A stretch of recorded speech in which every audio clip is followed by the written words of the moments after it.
Bismillah ar-Rahman ar-Rahim.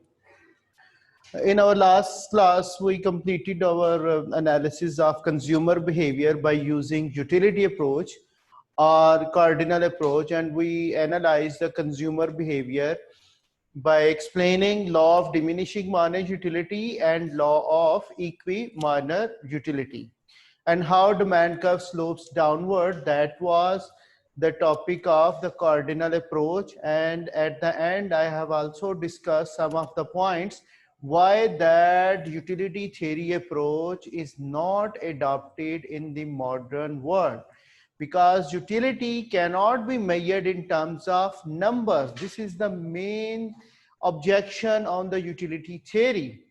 Later on, another approach was developed which is called ordinal approach. According to ordinal approach, we say utility cannot be measured in terms of numbers, but consumers can rank the goods according to their preferences. Suppose when we say fish gives more utility than chicken, so we can rank the two goods according to this way, that fish is giving us more satisfaction or utility than chicken, but we can't say how much utils are gained by the consumer by consuming fish. So we cannot measure in terms of utils how much satisfaction is achieved by the consumer. So how much satisfaction is there for by consuming chicken. So we can rank the goods that consumer is preferring fish over chicken because it gives him or her more satisfaction or more utility. Okay, now the ordinal approach is having two tools to explain the consumer behavior or to analyze the consumer behavior. The first tool they adopted, that is the budget line, and second one will be the indifference curve. What it is? The indifference curve, which shows the consumer preferences, and we will be discussing or analyzing indifference curve in our next class. But right now I am selecting a topic of budget line for you people, how budget line will be used by this approach to analyze the consumer behavior. Okay, today I am going to say something about budget line. So budget line, budget means what? Budget line shows the consumer's affordability. It shows the consumer's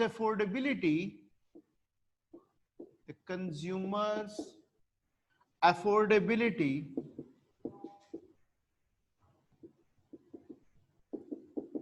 to buy two goods, suppose X and Y, goods X and Y, within the given income,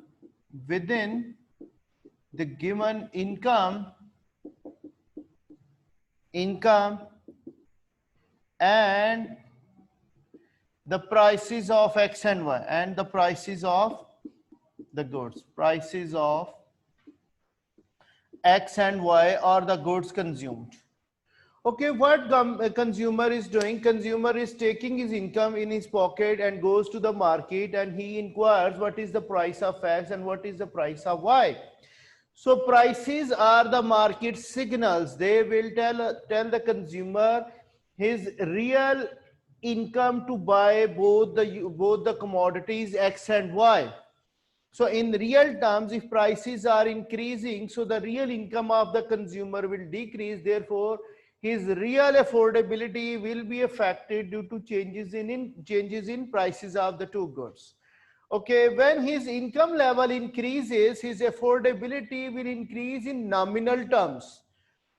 His nominal income, that at given price level, when he is able to earn more income, he will be able to afford more units of X and Y. So basically, budget line is showing us the consumer's affordability to buy the two goods X and Y within the given income and the prices of the goods in the market in a given time period. So we say this is called the budget line of the consumer. Now, how to derive this budget line? I'm going to draw it, and first of all, I will be making the budget equation. Okay. You will be able to understand the budget equation, and then you will be able to draw it yourself as well. Income is denoted by M. This is denoting us income of the consumer. So which is spent on two goods. One is commodity X. This is the price of X, and the quantity of X, which is consumed by the consumer. This is his expenditure on X. When his income is there, he is buying two goods. So this is his expenditure on commodity X, and this is the commodity Y he is buying. So this is his expenditure on Y. All right.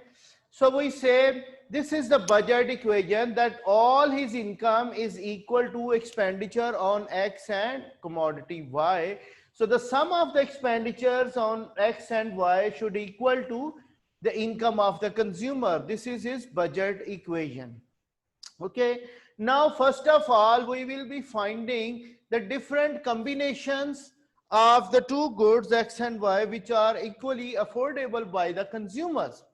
Now, first assume that if Y is 0, like consumer is not buying even a single unit of Y, then all his income will be spent on commodity X. Like if this part is 0, 0 units of Y are purchased. So when 0 is multiplied by the price of Y, so this whole part will become 0, and all his income will be spent on commodity X. So how much of X units will be purchased by consumer? This is M over price of X. Suppose income of the consumer is given to us $12 and price of X is given to us $2. So how much maximum of X could be purchased by the consumer? This is M over price of X. So M is given $12, whereas the price of X is $2. So the maximum of 6 units are purchased by the consumer. So this is called the horizontal intercept of budget line. This is called what? Horizontal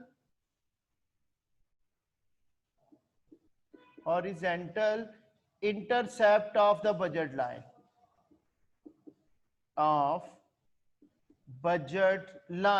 Suppose I say this is now X, quantity of X, this is 0, this is Y. If all his income is spent on X, this is the maximum unit of X consumer can buy. Suppose these are the 6 units. I write over here the 6. At price $2 of X and income given to the consumer, that is $12. So he is able to afford only 6 units of X, not more than 6 at this price level. Now come forward to buy the vertical intercept of the consumer's budget line. Now see over here, if he buys none of X, if quantity of X is 0, then all his income will be spent on commodity Y. So how much maximum of Y he is able to afford? This is M over price of Y. So if I say over here, his income is $12, he is having his income $12, but now price of Y, which is available in the market, that is $1. So how many units of Y he can afford within given income? This is M over price of Y. M is $12 over $1. So we find maximum of 12 units he can afford within his given income. This is M over price of Y. This is the 12 units. So this is called what? The vertical intercept of the budget line. The vertical intercept of budget line.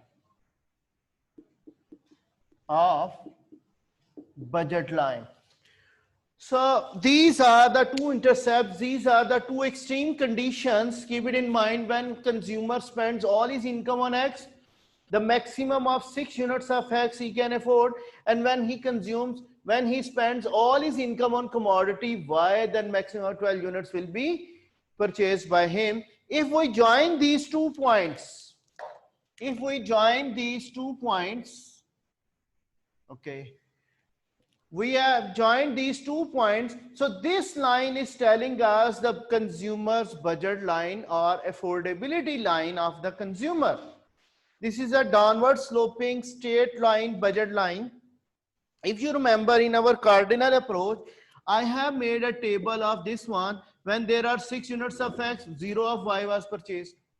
When he decreases X by 1 unit, he is able to afford 2 units of Y. When he decreases further 1 unit, he is able to buy 2 extra units of Y, and 3 and 6 and 2 and 8, and then 1 and 10 and 0 and 12. So all these points are lying along this budget line. They are equally affordable by the consumer within his income, and the prices of X, that is $2, that is the price of X, and here the price of Y is $1. So when at these prices he is going to spend his income, these are all the possible combinations of X and Y which are affordable by the consumer, and all these bundles are lying along this budget line. All right.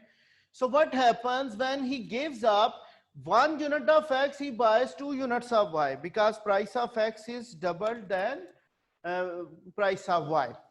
So if I say this is downward sloping, so it is negatively sloped, what will be the slope of this budget line?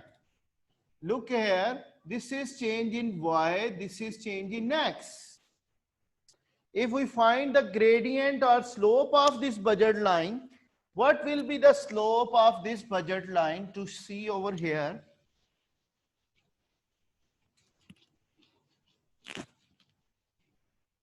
rise over run.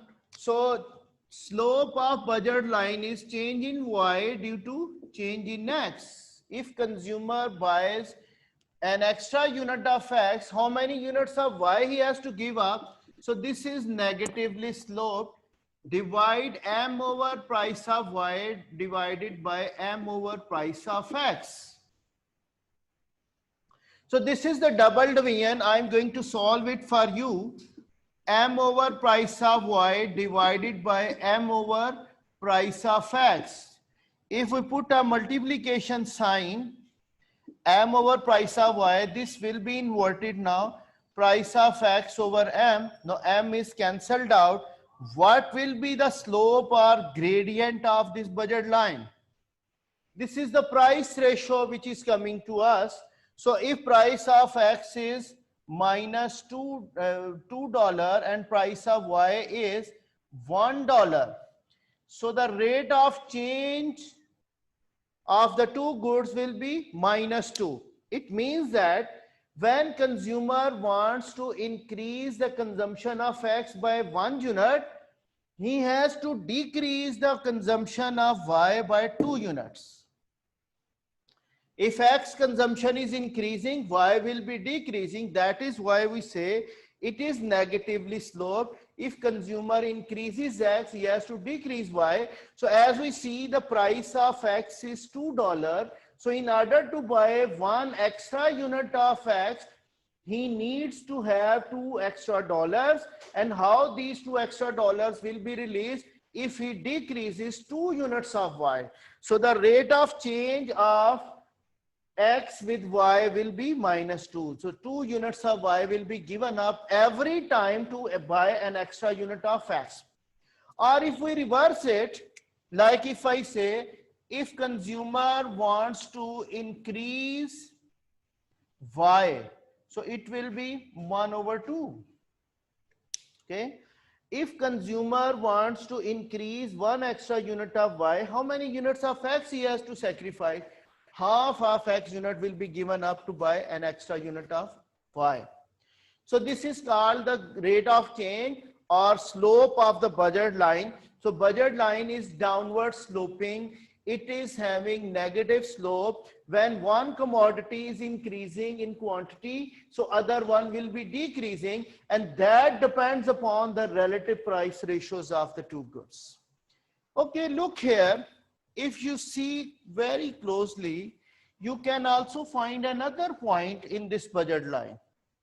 Okay, this is written change in Y over change in X, and it is equal to minus price of X over price of Y.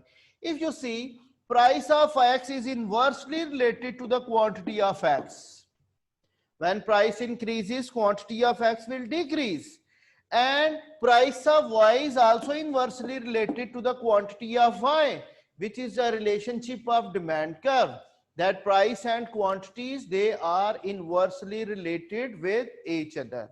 So we find over here that the slope is also telling us that price ratio is inversely related to the quantities of the two goods. All right. Now I am going to change the slope first of all, that you should be able to know what happens when slope of the budget line is going to change. Okay.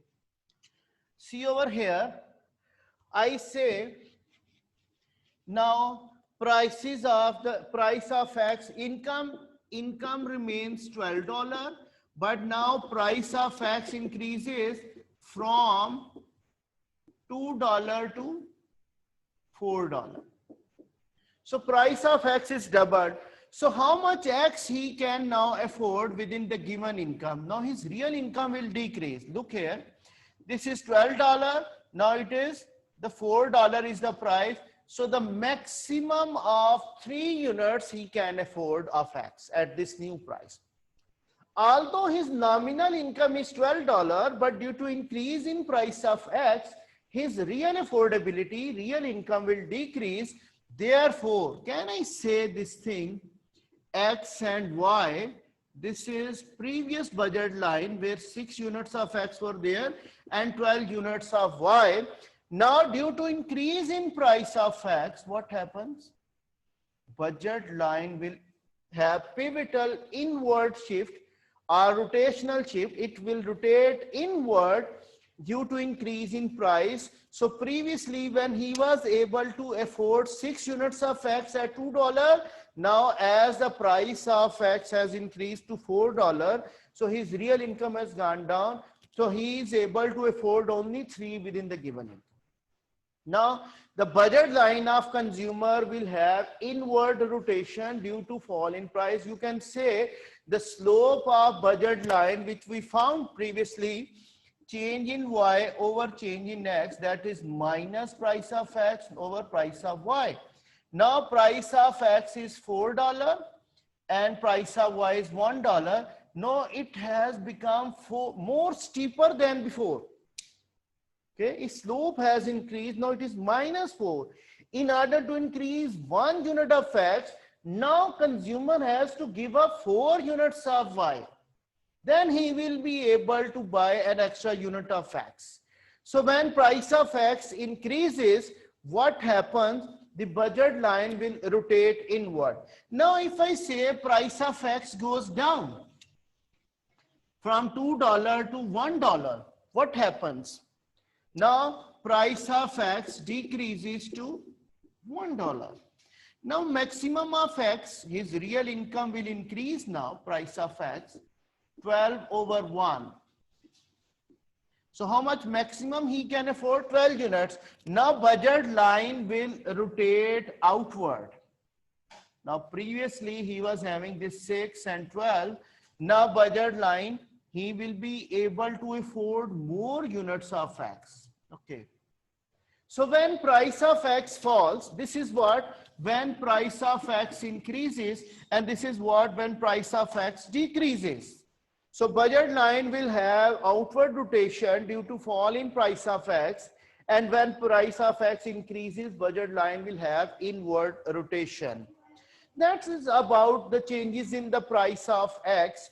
When price increases, budget line will become steeper from its horizontal axis, and when price decreases, it will become flatter. Its slope will decrease, so it will become flatter.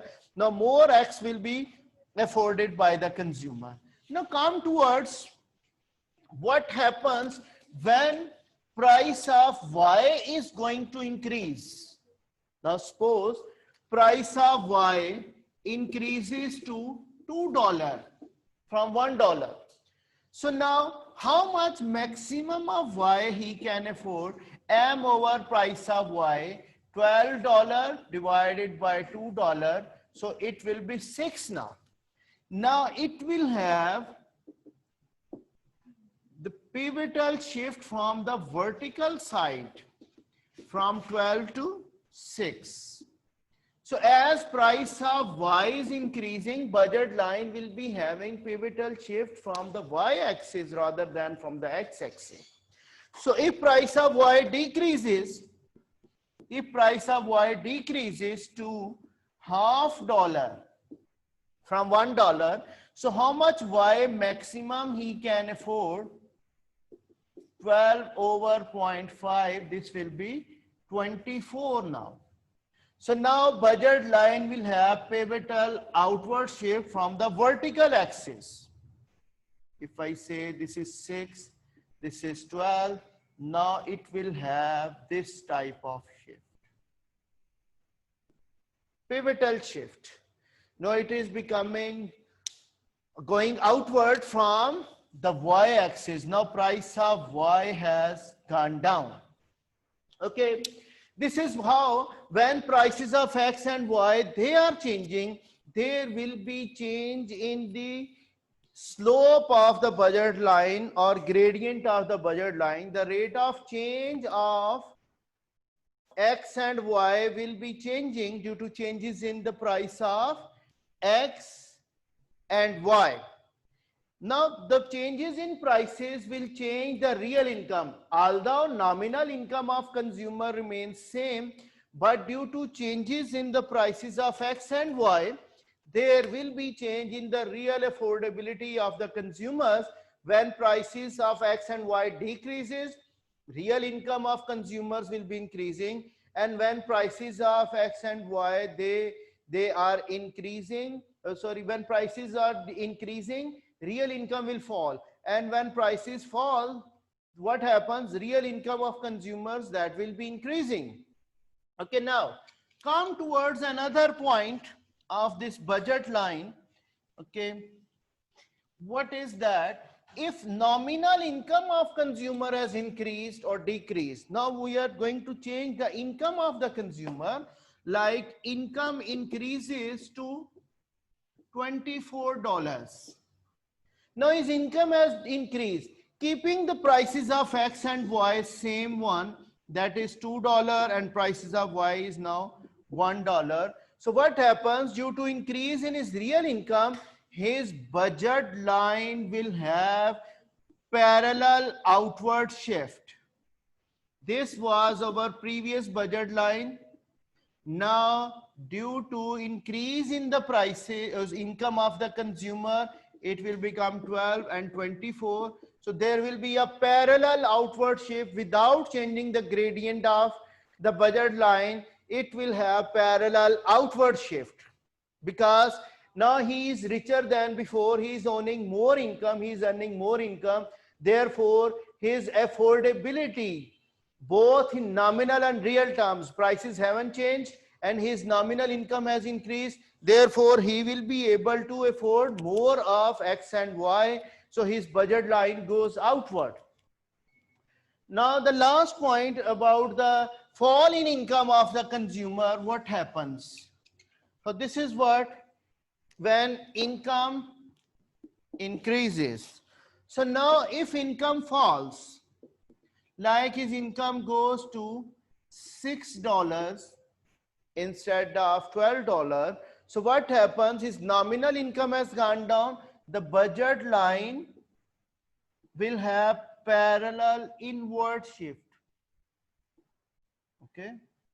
Now, when income falls, there will be parallel inward shift of the consumer's budget line, and when income increases, there will be parallel outward shift.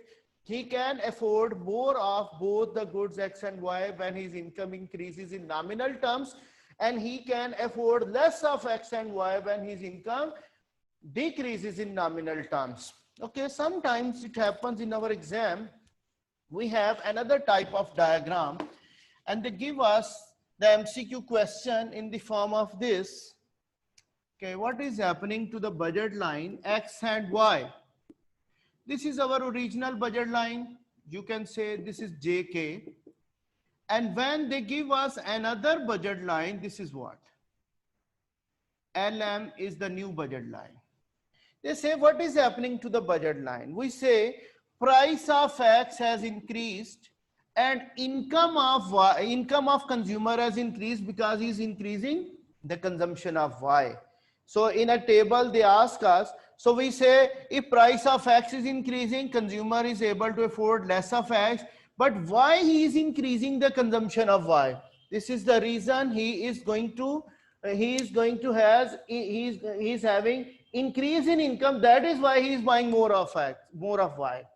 So this type of crossing budget lines we are finding in our MCQs, and that is our end of our budget line explanation. And by the next class we will be doing the indifference curve to see where the consumer equilibrium lies. Budget line only tells us the affordability. It does not tell us anything about the consumer preferences or consumer choices. Where will be the consumer equilibrium? It only tells us all the bundles along this budget line, they are equally affordable. All right. So by the next class, we will be doing the indifference curve and we will be seeing where the consumer will be in equilibrium to maximize his total satisfaction within income and the given prices of the two goods. And we will also be deriving the demand curve from this approach of a budget line and indifference curve. That's all for today. Thank you. Allah Hafiz. हाँ जी, कोई questioning में है